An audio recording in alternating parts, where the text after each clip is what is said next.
ឯកឧត្តមជាប៊ុនរិទ្ធរដ្ឋលេខាធិការប្រចាំការអញ្ជើញចុះពិនិត្យស្ថានភាពទឹកនិងការងារអន្តរាគមន៍បូមទឹកសង្គ្រោះស្រូវវស្សាស្ថិតក្នុងភូមិសាស្ត្រខេត្តកំពង់ស្ពឺនាព្រឹកថ្ងៃអង្គារ14កើតខែទុតិយាសាទឆ្នាំមកមីអត្តស័កពុទ្ធសករាជ2570ត្រូវនឹងថ្ងៃទី28ខែកក្កដាឆ្នាំ2026ឯកឧត្តមជាប៊ុនរិទ្ធរដ្ឋលេខាធិការប្រចាំការក្នុងនាមតំណាងដ៏ខ្ពង់ខ្ពស់ឯកឧត្តមថោចេថារដ្ឋមន្ត្រីក្រសួងធនធានទឹកនិងអូតូនិយមបានអញ្ជើញចុះពិនិត្យស្ថានភាពទឹកនិងការងារអន្តរាគមន៍បូមទឹកសង្គ្រោះស្រូវវស្សាស្ថិតក្នុងភូមិសាស្ត្រខេត្តកំពង់ស្ពឺ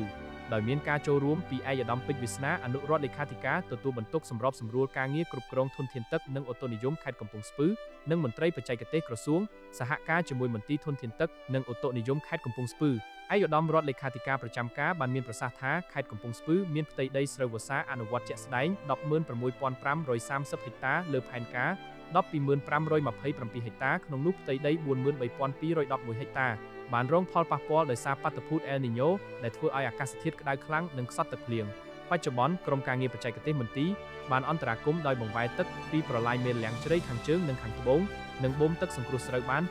2220 ហិកតាលើផ្ទៃដីរងផលប៉ះពាល់សរុបហើយស្ថានភាពរងផលប៉ះពាល់មួយផ្នែកធំក៏បានល្អប្រសើរឡើងវិញផងដែរដោយសារមានភ្លៀងធ្លាក់ក្នុងរយៈពេលប្រមាណថ្ងៃចុងក្រោយនេះក្នុងឱកាសនោះឯកឧត្តមរដ្ឋលេខាធិការប្រចាំការនិងក្រុមការងារក៏បានចុះពិនិត្យសំណង់ស្ទាក់ទឹករលាំងជ្រៃប្រឡាយមេលាំងជ្រៃខាងត្បូងស្ថានីយបូមទឹកនិងប្រឡាយបេតុងគម្រោងស្ដារនិងកែលម្អឡើងវិញនៅប្រព័ន្ធស្រោចស្រពនិងប្រព័ន្ធដោះទឹកភាគនិរតីរាជធានីភ្នំពេញ CPP 14 and CPP